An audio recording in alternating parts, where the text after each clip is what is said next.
Pulsar സുനിക്ക് ജാമ്യം. വിചാരണ കോടതി ജാമ്യം അനുവദിച്ചു. സുപ്രീം കോടതിയുടെ നിർദ്ദേശപ്രകാരമാണ് ഈ ഉപാധികളോടെയുള്ള ജാമ്യം അനുവദിച്ചിരിക്കുന്നത്.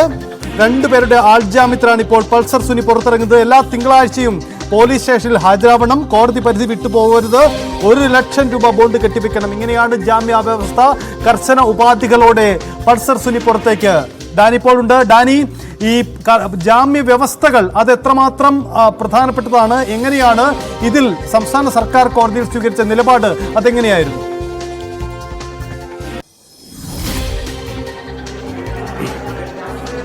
സജിത്ത്, കോടതി ഇപ്പോൾ സുപ്രീം കോടതിയുടെ നിർദ്ദേശപ്രകാരം ഇപ്പോൾ വിചാരണ കോടതി ജാമ്യം അനുവദിച്ചിരിക്കുന്നു. ജാമ്യത്തിൽ വ്യവസ്ഥകൾ നിശ്ചയിക്കാനാണ് ആവശ്യപ്പെട്ടിരുന്നത്. അതനുസരിച്ച് പ്രോസിക്യൂഷൻ ഇതിന്മേൽ വാദം നടന്നിരിക്കുന്നു. അതിൽ ഇപ്പോൾ പറയുന്ന വ്യവസ്ഥകൾ ഇതാണ്. ഉപാധികളോടെ ജാമ്യം അനുവദിച്ചിരിക്കുന്നു. 2 പേരുടെ ആൾജാമ്യം 1 ലക്ഷം രൂപ വീതമുള്ള ബോണ്ട് കെട്ടിവെക്കണം. അതോടൊപ്പം എല്ലാ തിങ്കളാഴ്ചയും കൺസേൺ പോലീസ് സ്റ്റേഷനിൽ ഹാജരായി ഒപ്പിടണം. കോടതി പരിധി വിട്ട് പോകാൻ പാടുള്ളതല്ല. ഒപ്പം തന്നെയും ഉപയോഗിക്കുന്ന മൊബൈൽ ഫോണിന്റെ വിശദാംശങ്ങൾ കൂടി നൽകണമെന്നതടക്കമുള്ളൊരു നിർദ്ദേശങ്ങൾ കൂടി ഉണ്ട് എന്ന് തന്നെയാണ് മനസ്സിലാക്കാൻ സാധിക്കുന്നത്. ഈ വ്യവസ്ഥകളോടുകൂടിയാണ് ഇപ്പോൾ ജാമ്യം അനുവദിച്ചിരിക്കുന്നത്. ഇതിൽ പ്രോസിക്യൂഷൻ തുടക്കം മുതൽ തന്നെ ഈ കാര്യങ്ങളിൽ പ്രോസിക്യൂഷൻ വാദമുഖങ്ങൾ ഉയർത്തിയിരുന്നു. ഇരയുടെ സ്വകാര്യതയെ ഒരു കാരണവശാലും ബാധിക്കരുത്. അത് സ്വകാര്യവും സുരക്ഷയും വളരെ പ്രധാനപ്പെട്ടതാണ്. സമൂഹത്തിൽ ഇത്തരം കുറ്റകൃത്യങ്ങൾ വീണ്ടും ആവർത്തിക്കപ്പെടരുത് എന്ന് പ്രോസിക്യൂഷൻ പറഞ്ഞു. അപ്പോൾ കോടതി ഉന്നയിച്ചത്, കോടതി ഒരു നമ്മളിത് പരിശോധിക്കുമ്പോൾ ഒരു കടുത്ത രീതിയിലേക്ക് കോടതി ഇത് കടന്നിട്ടില്ല എന്ന് നമുക്ക് വ്യക്തമാക്കാം. ഇതിൽ സാധ്യതകളുടെ അടിസ്ഥാനത്തിൽ വ്യവസ്ഥകൾ നിശ്ചയിക്കാൻ കഴിയില്ല എന്ന് കോടതി പറയുകയും ചെയ്തു. ഒരു ഘട്ടത്തിൽ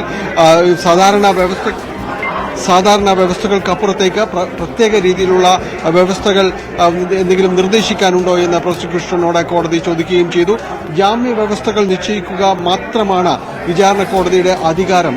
സുപ്രീം കോടതി ജാമ്യം അനുവദിച്ചതാണെന്നും കോടതി ഓർമ്മപ്പെടുത്തുകയും ചെയ്തു. അതോടൊപ്പം തന്നെയാണ് ഇതിൽ സാക്ഷികളോട് സംസാരിക്കരുത്, സാക്ഷികളോട് സ്വാധീനിക്കരുത്, മാധ്യമങ്ങളോട് സംസാരിക്കരുത് എന്ന് അടക്കമുള്ള കാര്യങ്ങൾ പ്രോസിക്യൂഷൻ ഉന്നയിച്ചപ്പോൾ കോടതി ചോദിച്ചത് ഈ സാക്ഷികളുടെ പട്ടികയിൽ പൾസർ സുനിയുടെ അമ്മ കൂടി വരുന്നുണ്ട്. അപ്പോൾ അമ്മയോടും സംസാരിക്കരുതെന്നാണോ ഉദ്ദേശിക്കുന്നത് എന്നൊരു ചോദ്യം, മറുചോദ്യം കോടതിയുടെ ഭാഗത്ത് നടക്കമുണ്ടായിരുന്നു. അങ്ങനെ പ്രോസിക്യൂഷൻ ഉയർത്തിയ നിരവധിയായ വാദമുഖങ്ങൾ അതെല്ലാം തന്നെ പരിഗണിച്ചുകൊണ്ടാണ് ഇപ്പോൾ കോടതി ഇതിൽ ജാമ്യ വ്യവസ്ഥകളിലേക്ക് കടന്നിരിക്കുന്നത്. ജാമ്യങ്ങളിൽ പ്രധാനപ്പെട്ട വ്യവസ്ഥകൾ ഇത് തന്നെയാണ്. ഇതിൽ കോടതിയുടെ ഒരു പരിധി വിട്ട് പോകുവാൻ പാടുള്ളതല്ല. 2 പേരുടെ 1 ലക്ഷം രൂപയുടെ ബോണ്ടിലുള്ള 2 പേരുടെ ആൾജാമ്യം. അതോടൊപ്പം തന്നെ എല്ലാ തിങ്കളാഴ്ചയും പോലീസ് സ്റ്റേഷനിൽ ഹാജരായിട്ട് ഒപ്പിടുകയും വേണം.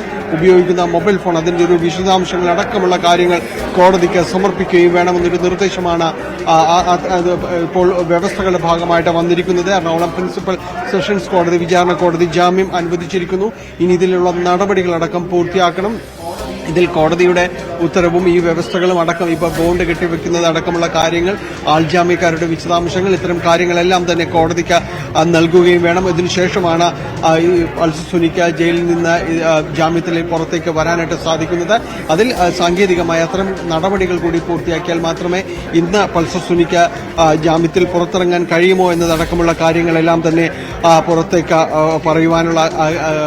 വരുവാൻ കഴിയുമോ എന്നതടക്കമുള്ള കാര്യങ്ങൾ വിശദാംശങ്ങൾ അറിയുവാൻ കഴിയും. എന്തായാലും ഈ കേസിൽ പൾസർ സുനിക്ക് സുപ്രീം കോടതി നിർദ്ദേശപ്രകാരം ഉള്ള ജാമ്യം അത് ഇപ്പോൾ വിചാരണ കോടതി അനുവദിച്ചിരിക്കുന്നു എന്നതാണ് ഏറ്റവും സുപ്രധാനമായ വാർത്ത. അതിൽ വെച്ചിരിക്കുന്ന വ്യവസ്ഥകൾ, അതിൽ പ്രോസിക്യൂഷൻ ഉയർത്തിയ കാര്യങ്ങൾ അതടക്കമുള്ള കാര്യങ്ങൾ പരിഗണിച്ചുകൊണ്ടാണ് ഇപ്പോൾ വ്യവസ്ഥകൾ പൂർത്തിയാക്കിയിരിക്കുന്നത്. പോലീസ് സ്റ്റേഷനിൽ എല്ലാ തിങ്കളാഴ്ചയും തന്നെ ഹാജരാകണം. കോടതിയുടെ പരിധി വിട്ട് പോകുവാൻ പാടുള്ളതല്ല. 2 പേരുടെ ആൾജാമ്യം 1 ലക്ഷം രൂപയുടെ ബോണ്ടാണ് അവർ നൽകേണ്ടത്. അതോടൊപ്പം തന്നെ ഉപയോഗിക്കുന്ന മൊബൈൽ ഫോണിന്റെ വിശദാംശങ്ങൾ അടക്കമുള്ള കാര്യങ്ങൾ രേഖപ്പെടുത്തുകയും അടക്കമുള്ള കാര്യങ്ങൾ വേണം എന്നതടക്കമുള്ളതാണ് ഇപ്പോൾ ഈ ഘട്ടത്തിൽ കോടതിയിൽ നിന്ന് പുറത്തു വരുന്ന കാര്യങ്ങൾ. ഏതായാലും ജാമ്യം അനുവദിക്കപ്പെട്ടിരിക്കുന്നു എന്നതാണ് സജിത്ത്. അത് വളരെ പ്രധാനപ്പെട്ട കാര്യമാണ്. ഒപ്പം ഈ മാധ്യമങ്ങളോട് സുനി പ്രതികരിക്കുമോ, സുനി പുറത്തേക്ക് വന്നോ, മാധ്യമങ്ങളും അവരോട് പ്രതികരിക്കുമോ തുടങ്ങിയ കാര്യങ്ങൾ കൂടിയുണ്ട്. നേരത്തെ ഡാനി അടക്കം ആവർത്തിച്ച് ചോദിച്ചിട്ടും സുനി പ്രതികരിക്കാൻ തയ്യാറായില്ല. ഇനി എന്ത് നീക്കമാണ് നമ്മൾ പ്രതീക്ഷിക്കേണ്ടത്?